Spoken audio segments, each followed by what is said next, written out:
Oi gente, tudo bem? Hoje a gente vai falar um pouquinho sobre o uso do álcool e a amamentação. Então, posso beber? Posso tomar uma taça de vinho? Posso tomar um copo de cerveja enquanto estou amamentando meu bebê?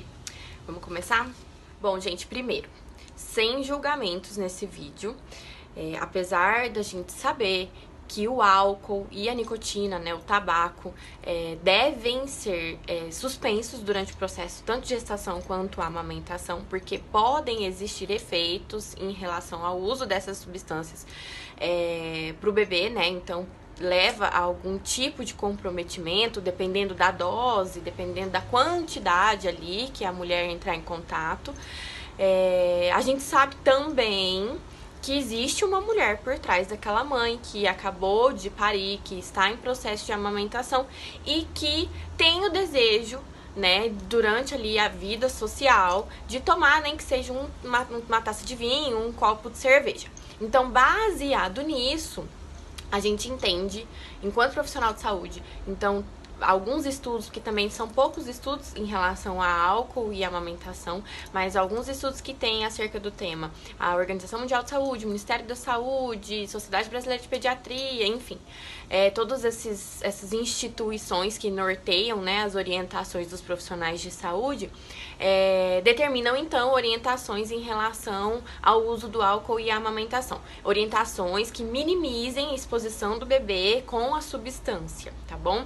Então, é possível? É possível, só que a gente tem que tomar alguns cuidados.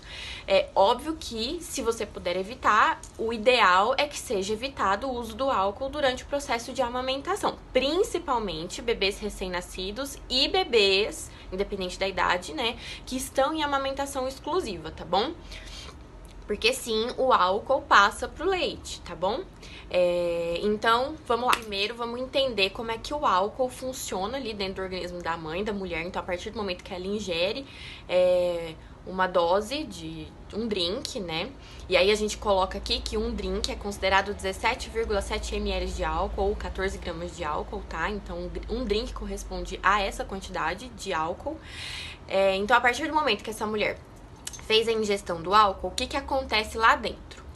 Bom, o álcool, ela é uma substância, uma droga, que deprime o sistema nervoso central da pessoa que ingere, né? Isso no contexto geral de população.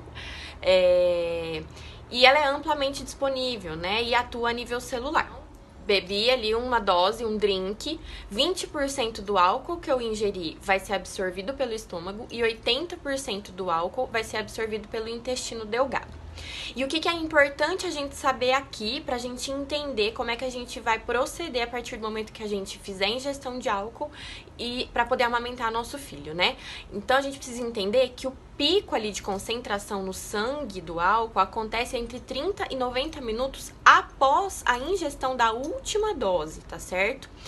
Então, a gente precisa entender esse pico pra gente não cair na cilada de coincidir o próximo horário de amamentação do nosso bebê justamente com o pico da droga dentro do nosso organismo, tá certo? Então, após a ingestão, a absorção, a gente tem uma distribuição do álcool ali em todos os meios aquosos do nosso organismo, incluindo o leite materno. Tá? Então, qual que é a média de tempo pra gente poder amamentar nosso bebê a partir do momento que a gente ingeriu o álcool, pensando em pico de concentração e tudo mais.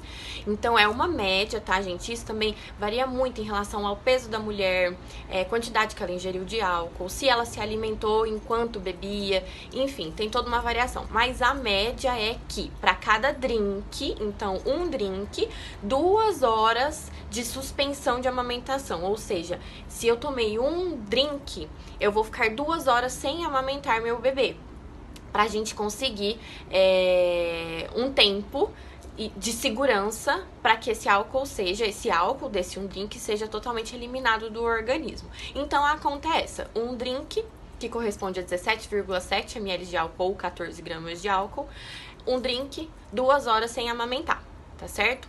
Então, a gente precisa organizar a rotina. Se você sabe que hoje você vai sair e você tem a chance de você tomar uma taça de vinho, tomar uma cerveja, alguma coisa assim, a gente organizar a mamada em relação a esse tempo, a essa continha básica, essa média aí, tá bom? A gente tem que lembrar que o álcool tem que ser de uso criterioso, ou seja, não pode ser feito uso de forma abusiva. Primeiro porque se deprime o sistema nervoso central, a mãe vai estar incapacitada, né, de cuidar adequadamente do bebê naquele momento, tá sob o efeito do álcool, se for em excesso, óbvio. Segundo, porque o álcool, quando a gente fala em álcool e amamentação, ele atinge diretamente produção de leite. Então, ele realmente altera a produção de leite, tá? Por quê? Porque ele inibe a ejeção da ocitocina. A ocitocina é aquele hormônio que atua ali dentro da nossa mama, a nível celular, para fazer a ejeção do leite. Então, pro leite sair da mama da mama pro bebê, né? Então, a gente tem essa alteração tanto de produção quanto inibição de ejeção de leite, porque altera ali a ejeção da ocitocina, certo? Um fator também importante que conta muito é que o bebê pode rejeitar o leite, porque o álcool muda o sabor e o cheiro do leite. Como ele está presente ali, ele vai poder alterar sabor e cheiro. Então, o bebê pode recusar ou mamar menos do que deveria, né? Então, isso também tem que ser levado em consideração. Inclusive, isso me lembra muito aí um mito que a gente pode aproveitar agora e já desfazer isso, da cerveja preta, né? Cerveja preta aumenta a produção de leite. Muita gente fala, toma cerveja preta porque você vai ver que seu leite vai aumentar. Então, tem uns estudos aí em relação a isso. É pouca coisa que tem em relação a isso, mas enfim. Então, uma substância, na verdade, que está presente na cevada da cerveja, ela pode sim elevar o nível de prolactina, que é o hormônio que faz a produção de leite acontecer. Porém, em contrapartida, o álcool, ele faz uma significativa inibição do hormônio, da ejeção do hormônio ocitocina, que é o que faz o leite sair da mama para a boca do seu bebê. Então, não adianta, né? Porque o seu bebê, de qualquer forma, vai estar mamando de forma insatisfatória. Então, ele não vai mamar o tanto que ele deveria mamar naquela mamada ali, porque o álcool tá atrapalhando a ejeção da ocitocina, então tá atrapalhando o leite sair da mama pra boca do seu bebê, tá certo? Então, não. Isso é mito. Cerveja preta não faz ajudar na amamentação, não aumenta leite, não, na verdade, ele pode atrapalhar o processo, tá? Cerveja preta pode atrapalhar o processo. Então, não façam o uso se esse for o objetivo. Finalmente, a gente sabe que uso excessivo de qualquer droga, e aí a gente tá falando aqui do álcool, pode inibir o crescimento e o desenvolvimento. Então, retardar o crescimento e o desenvolvimento do seu bebê, né? Habilidades motoras, cognição, cognitivo, né? O cognitivo dela. Então, a gente tem sim dados que mostram que o seu bebê pode ter um retardo aí de crescimento e desenvolvimento se fizer uso excessivo do álcool, tá, gente? E aí eu separei 5 dicas para vocês terem um direcionamento aí para quando for beber, né, bebida alcoólica, tá bom? Então, primeira coisa, programe a ingesta do álcool, né? Programe o seu drink com o pico ali de concentração da bebida no seu organismo, tá bom?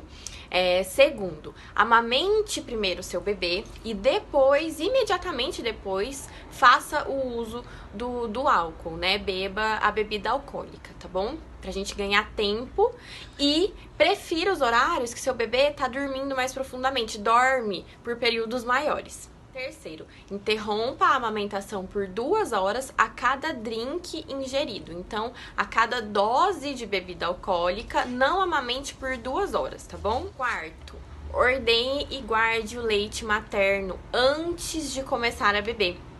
Principalmente se você sabe que você vai numa festa e a chance de você tomar 2, 3 drinks é maior. Então, para você conseguir respeitar esse horário aí de intervalo a cada drink, 2 horas, tire leite, guarde e aí você ofereça pro seu bebê se tiver ainda dentro desse intervalo, tá bom? Beba água e coma enquanto você estiver fazendo uso de bebida alcoólica, enquanto estiver bebendo. Não que seja muito significativa a diferença aí do álcool no leite materno, tá bom? Mas existe uma diferencinha se você principalmente estiver comendo enquanto bebe, certo? E lembre-se, não que você precise abolir isso da sua vida se você faz amamentação exclusiva, aleitamento materno exclusivo, mas lembre-se que você precisa, né, de moderação, tá bom? Então eu espero ter ajudado, e se vocês tiverem sugestão de próximos temas para próximos vídeos, pode me mandar nos comentários, mandar no direct do Instagram, e eu me organizo para fazer, tá bom? Obrigada e até mais!